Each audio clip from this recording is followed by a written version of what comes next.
All right, please step forward.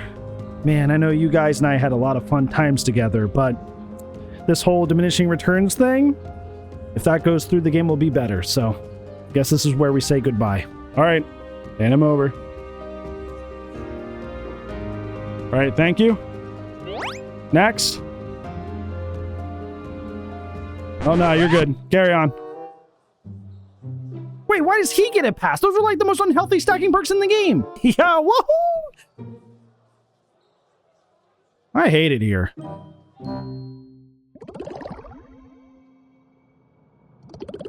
Hello everyone, there's another PTB that is upon us, and this one is from the dev stream that looked actually pretty promising going into this week, but unfortunately it kind of shipped to us as kind of a mixed bag. So let's go ahead and talk about why. First off, let's talk about the main attraction of this PTB, that being the diminishing returns mechanic. If you're unfamiliar with what diminishing returns are, essentially for any instance of a stacked perk effect, say like haste, you're going to get diminishing returns, which means for every instance of that perk stacking is going to be less effective on the next one. Essentially what happens, if this is confusing, because I know this confuses a lot of people, is if you apply two different perks of the same effect, it will take the highest one, apply that, and then the next best one, it will cut in half and then by a fourth, so on and so forth. So for example, if I had two haste perks, one was applying 10% and one was applying 8%, I would still get the 10% from that first perk, but in an event where they would stack, I would only get 4% from the second perk, not the full 8. Now, this isn't necessarily a bad thing. If anything, this could actually turn out to be really, really cool and really, really good for multiple reasons. The first thing is there's a lot of really cheesy perk builds in this game that are a result of stacking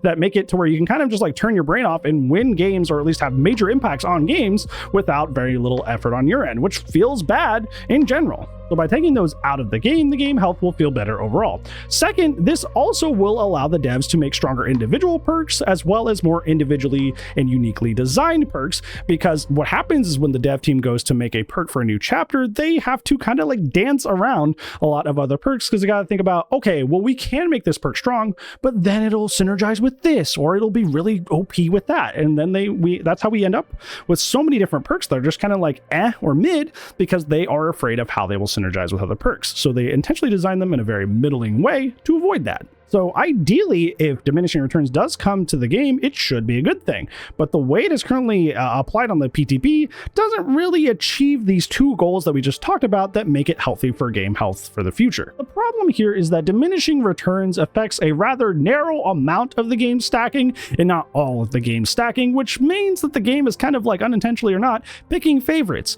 Firstly, it only affects healing, gen speeds, regression speeds, haste speeds, and hindered speeds. However, this really doesn't tell the full truth. While yes, haste, hindered, and healing speeds are in fact nerfed with this, which is a big positive, especially for heal speeds, which have historically in the past year or two been really busted, the gen speed and regression aspect of this is very inconsistent in the way that it's been applied, which will lead to some very bad problems down the road. The problem lies in the fact that diminishing returns applies on only single instances or modifiers on a singular bar. This means that the strongest and easiest gen speed perks are the ones that function off of skill checks. Things like hyperfocus, things like stakeout, things like bardic inspiration. All of these are free to do as they please. They are unaffected by the diminishing returns mechanic. Furthermore, you can stack a bunch of these skill check perks and then finally slap on like Prove Thyself or Deja Vu, and you can just proceed as normal. The other end of the spectrum with gen regression is much the same. A lot of the generator regression perks that you know of that damage the gens don't damage the gens all at once. They do so across multiple uses. It's not like you're in a circumstance where you're hitting a pain res or a pop goes the weasel at the same time, because you can't hook and kick at the same time. The only like weirdly niche scenarios that you'll run into is like eruption and surge together, but you really shouldn't be running eruption and surge together anyways. It doesn't really have synergy. So you end up in a situation where you can run a bunch of gen damage perks together, and because they all happen at different times, technically they're not really held back by this mechanic at all, which is kind of funny because this is what a lot of people do on the killer side of things when they want to cheese the game. They'll run an S tier killer, they'll run 3 slowdown, maybe corrupt, and then just cheese the game that way. It is the same thing on the other side, which is once again not addressed by diminishing returns. So what does this really affect then? You're probably noticing a disturbing trend here that is mostly targeting just kind of like mid-tier strength builds, such as stacking haste builds that are narrow in their execution, red bar builds like Penamento with Thanatophobia, which aren't even that great anymore, even on characters like Legion and Plague that get the most out of them.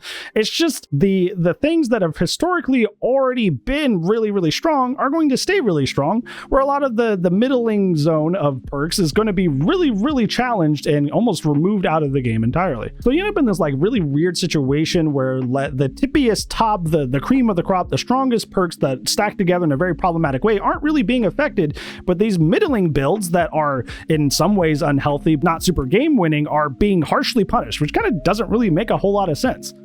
This really had to be something that they applied universally to everything so everybody was treated fairly, but in this situation, it's really lopsided, which leads to a lot of issues. So I will say that while this is technically still something that can improve the quality of the game's build diversity, I think if this is left as it is on the PTB, it will actually do the opposite. Like I said earlier, the strongest and most uninteractable combos are left mostly untouched. So what people are going to do is they're going to skip over the nerfed haste builds, red bar builds, etc., and they're going to run those quad slowdown perks, or on the survivor, and they're going to run the quad gen rush perks because I can't run a healing build anymore. And I know this is not what they intended. This is the opposite of what they wanted to do with diminishing returns. They wanted to kind of undercut the cheesiness of stacking perks, but with the strongest versions of perk stacking still in the game, we kind of still have the same problem, and our middle zone, our happy middle zone, is kind of just being taken out, which is not good.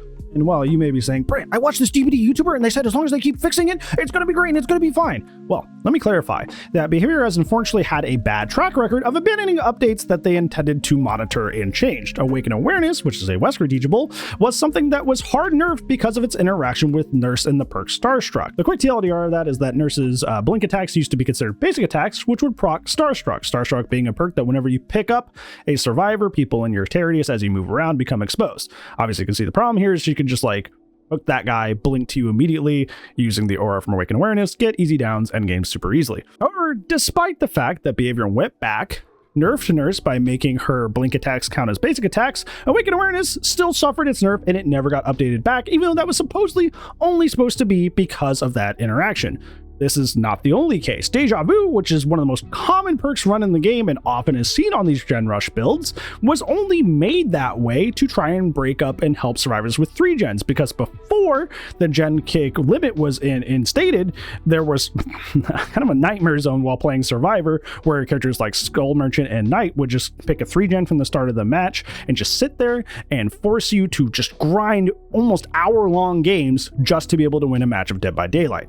However, despite the fact that BHVR went in and implemented that gen kick limit to stop that form of gameplay, they never went back and adjusted Deja Vu, and it remains something that is seen almost every single game of Dead by Daylight to this day. But no, I'm not done. Houndmaster Mains, hi. I know we don't really get to you, and neither does BHVR, to be fair, but you guys remember that fun add-on, Knotted Rope, that they said was really problematic in the PTB, and they said, don't worry, we'll nerf that down to 2%, and we'll get back to that. They got back to that, right? No? No, it's still 2%, right? Oh. Well, that's not good. So my point being is, to this day, BHVR has given us a lot of IOUs for, hey, we know this change is kind of unhealthy or unfair, but don't worry, we will come back and fix it later. And there's just this big long line of IOUs that have still to this day not really been fulfilled or returned to. So we have the very major risk that this could be another situation where this doesn't get nurtured, it doesn't get monitored, and we end up in a really bad situation with a game mechanic that lopsidedly affects the game for the worse. So that's kind of where we're at. If this update ends up like that, where it gets neglected and left behind, then it will ultimately end up actually being worse for the game and encourage people to seek the boring and powerful meta that's not affected by the stacking nerfs. Meanwhile, a lot of mid-tier options people used to enjoy as an alternative are just going to be kind of soft removed from the game. However, if they do end up listening to the feedback and making sure it's fully diminishing returns and not just selectively diminishing returns, then it will end up being fine and we can see the health of the game improve with more dev flexibility and less cheese in the game. However, that's a big if, which makes me really nervous. All right, enough about the diminishing returns. Holy moly, you've been talking about that forever. How is the rest of the update? The progress bar update is the first thing I'll talk about here, which was really odd and not at all how I thought it'd be. There are some small things I noticed that almost served to be weirdly unintuitive, because this change was supposed to add arrows to the bar to make it clear when something was going faster, when something was going slower, etc. However, the arrows just seem to apply when a bar is going up or when a bar is going down. Either the arrows are going to the right when bar go up, or the arrows are going to the left when bar go down. It doesn't really matter, is it slow, is it fast? It's just kind of like, yeah, bar go right, arrow go right, which is not what I thought they were going to do. Also, there's a lot of weird situations where it's actually completely misleading. Perfect example is now the stacking on gens as survivor counts as, oh, gold, arrow right, you're doing great, which if you played DBD for more than like 20 hours, you know that stacking on gens, coincidentally enough, has diminishing returns. Actually, the first version of this that has existed in the game of Dead by Daylight way back when. Luckily, the gen does go faster, but only like marginally so, and it's not something you want to encourage players to do because gen stacking overall makes the gens go slower because the likeliness that the killer will show up and interrupt you is way higher, which then stops gen progress across the board. And the problem here is, since this is a change mostly geared towards new players, you're encouraging new players to do this strategy, which is not good and hurts them in the long run. And if you try to argue with them, they're gonna be like, well, the bar is gold and the arrows are going right, so it must be good.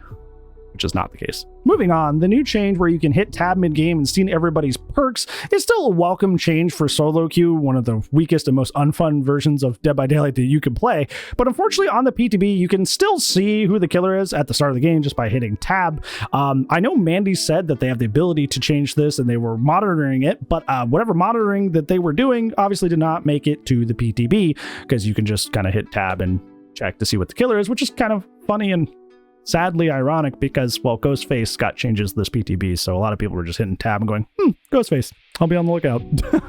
I really hope this is just a PTB thing because some killers really rely on getting the drop on survivors for a good early game, which can be easily avoided if they could just hit tab and go, sneaky killer. I should be a little bit more aware.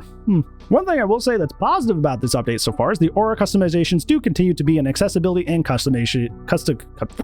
can't say that word. Customization. I'm leaving that in.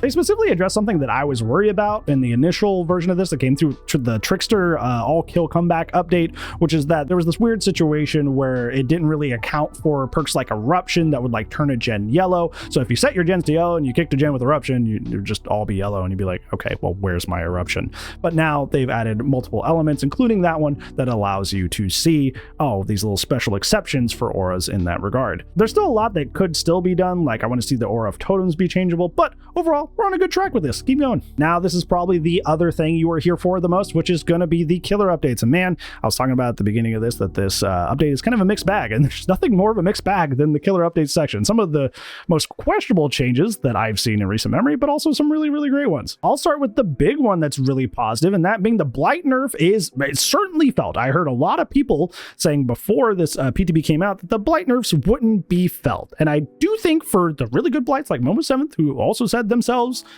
from their mouth that they wouldn't really be affected by these changes, they're not big enough to affect their gameplay style. As somebody who plays Blight casually, I definitely felt significantly weaker. It felt awful playing Blight in this PTB as somebody who only plays them occasionally. However, the change did a really good job of forcing me to learn to use my power, and even over the few games that I played, I found myself hitting my rushes far better because I literally cannot kick a pallet and then rush down the survivor immediately after because it takes your tokens away when you kick a pallet now.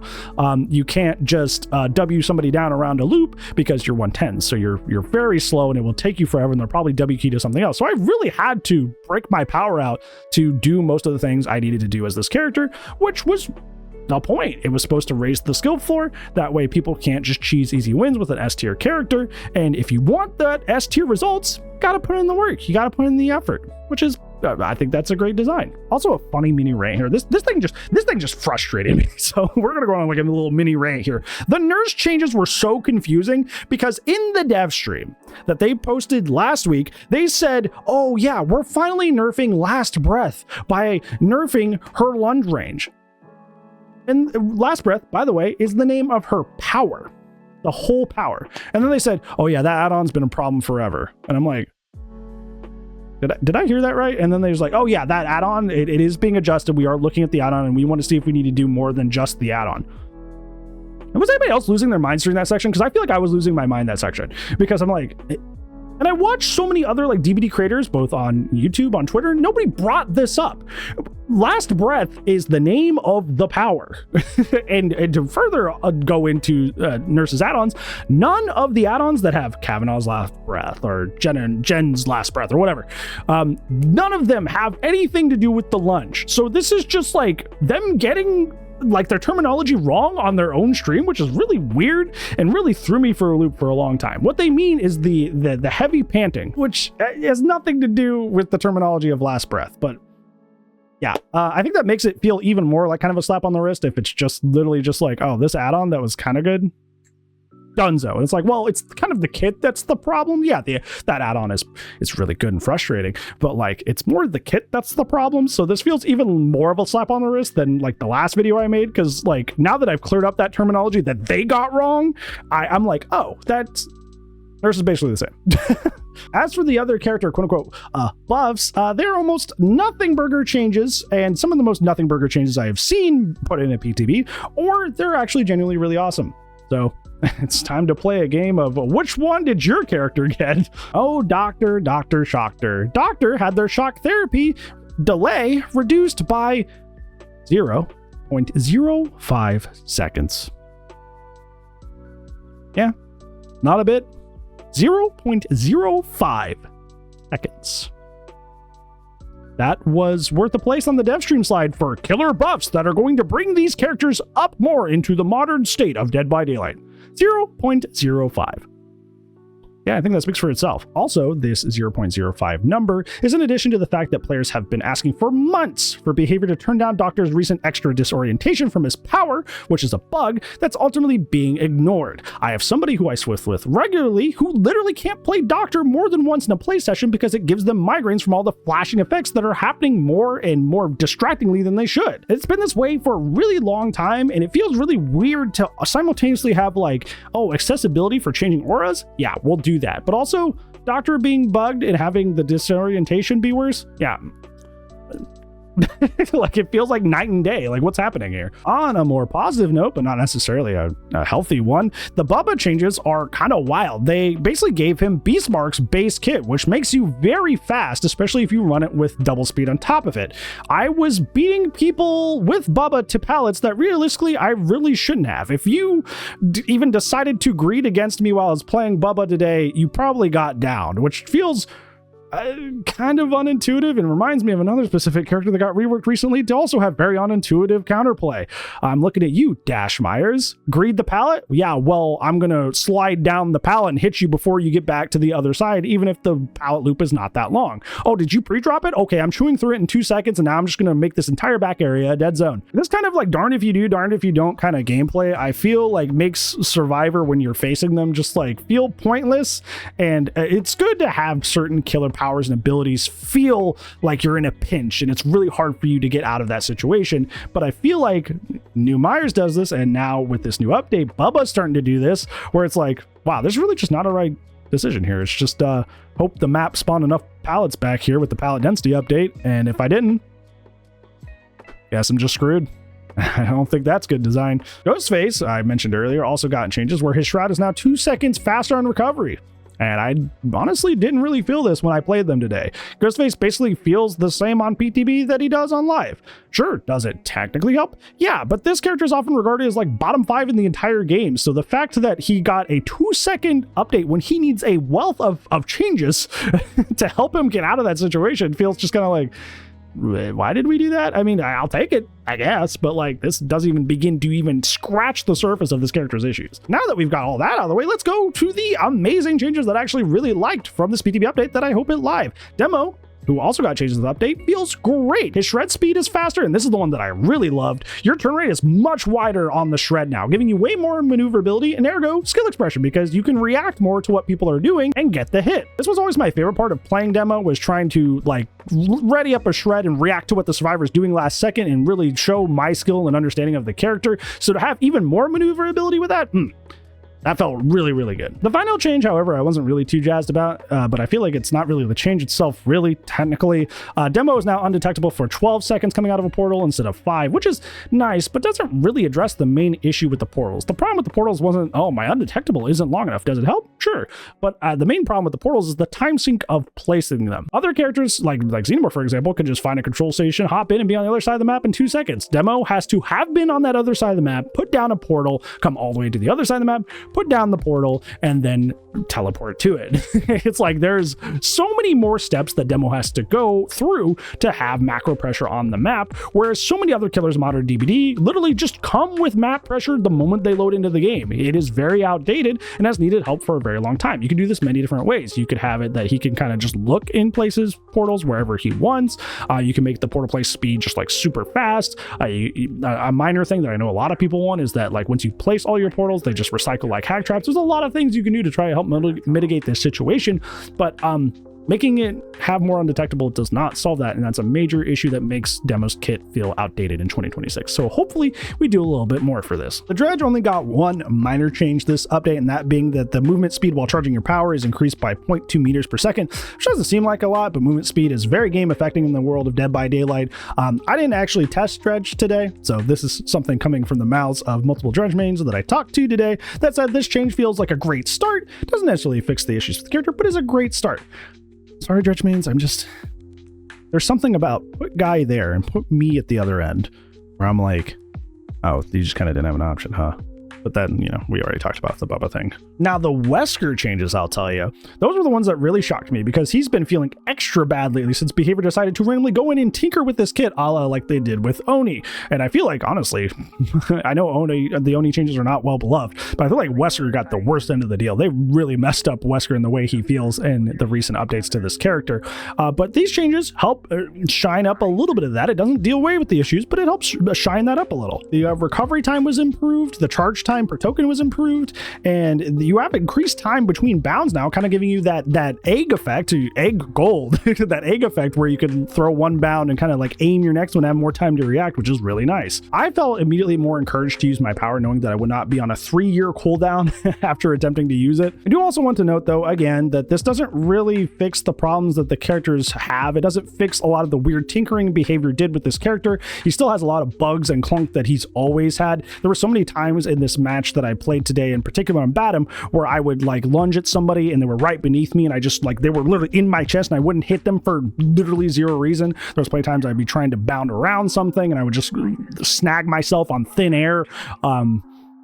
There was still weird, like kind of like this scuffed, awkward delay on some things that I know that's a recent issue, but like it's like the buffs that he got do not fix his fundamental issues, but they do make him feel better. So you will have a better time playing Wesker if you can have somewhat of a stomach for the weird changes that they tried to give him recently. Dome Merchant weirdly got changes, but they basically weren't changes at all. They got icon changes, update to the icons associated with their power, which technically a positive because usually, no offense, Skull Merchant mains, they don't think about you at all. So the fact that they were thinking of you probably means that faded rework is probably on the horizon. At least I hope. I'm ready to gas this one up because the unknown changes on the PTB felt really, really good. And these changes are that he has a decreased cooldown for his UVX, and the big one, and this is what really made the freaking character shine, is that obnoxious 1.25 second linger on when somebody's looking at you to get rid of their weaken going around walls and stuff, that has now been lowered to 0.75 seconds, and this made the world of difference. It actually felt like I could like stop, kick a pallet, set up a fun shot without just immediately having them reveal themselves and get rid of their weaken right away.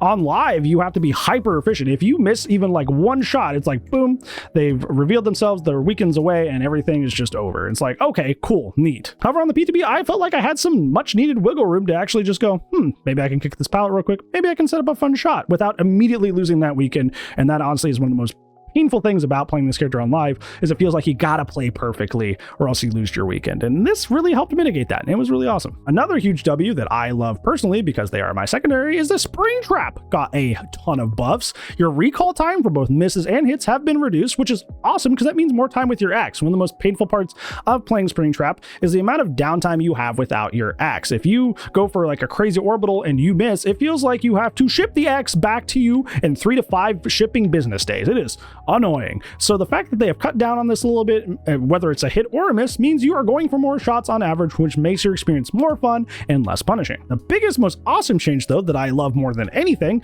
is now the command grab has been mapped over to the power button. Formerly on live, it is on the lunge / basic attack button, which means you guys, if you main Springtrap or you play Springtrap a lot, you know what I'm about to say. You end up in weird situations where you want the grab, but you lunge instead. There's plenty of times where you go for the command grab, but the game just kind of like fails to validate what's going on. And you just kind of like stutter there for a second and the survivor just starts running away because the game doesn't know what's happening because they're like, base attack, lunge, command grab, I don't know what you wanted. The survivor just runs away from you and it's really frustrating. But both of these are addressed with this change because now you just click the other button and you just grab them. So yeah, it's pretty awesome, and it's a welcome change that will is probably the biggest quality of life change I've seen come to this character since I've started playing them, and I really appreciate it. However, it's not all sunshine and rainbows with the Springtrap changes, because one of the big things that BHVR wanted, at least they said, is one of the reasons they did a lot of these changes, was that they wanted Springtrap's doors to be more used. To do this, they decreased the power consumption on the doors in order to encourage people to use the doors more.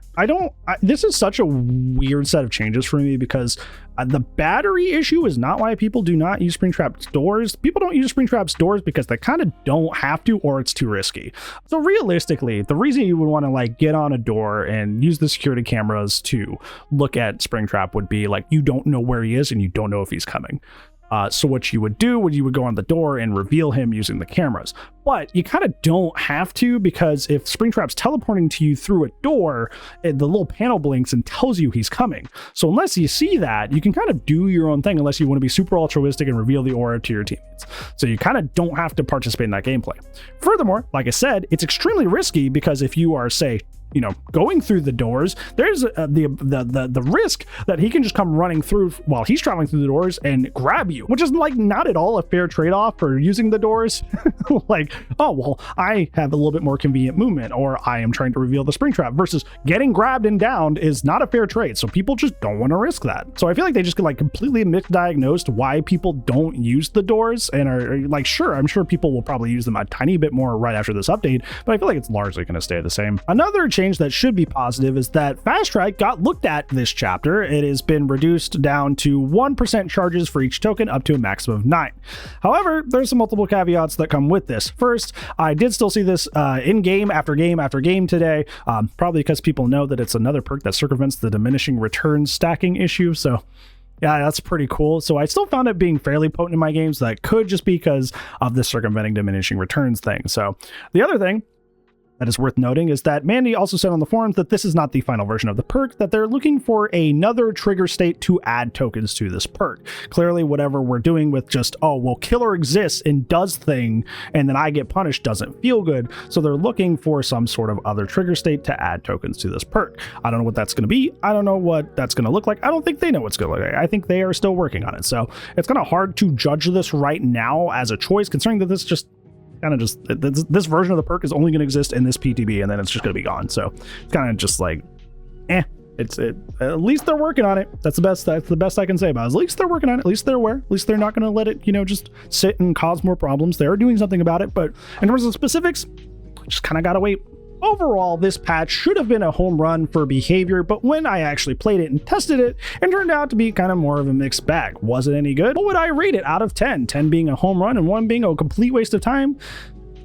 Unfortunately, I gotta give it yet another 6 out of 10. Some of the killer buffs are really, really good. Like Springtraps really blew me out of the water. Unknown felt great, while others like Doctors felt like nearly useless, especially the fact that you donated time on one of your slides of like killer buffs coming for such a small number that you gave to this character. Diminishing Returns was good in concept, but ended up being applied selectively instead of completely, which led to kind of like this lopsided favoritism of common meta Gen Rush and Gen Slowdown perks, which ultimately is not a good direction for the game. Overall, this is why I said in my dev stream review that I couldn't go any higher than an 8, because while a lot of these sound really cool on paper, when they're not applied well, it kind of doesn't matter. And unfortunately, we had some situations where some things were applied well and were great, and other things, once, paper got into, actual practice, it actually wasn't that great. That being said, if behavior continues to nurture this change and listen to feedback, then it could still be an 8 out of 10 if they continue to put that work in.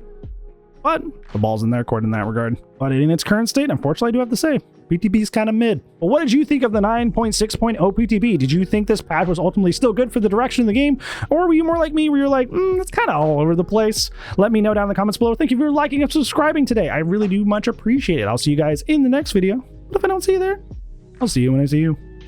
Goodbye.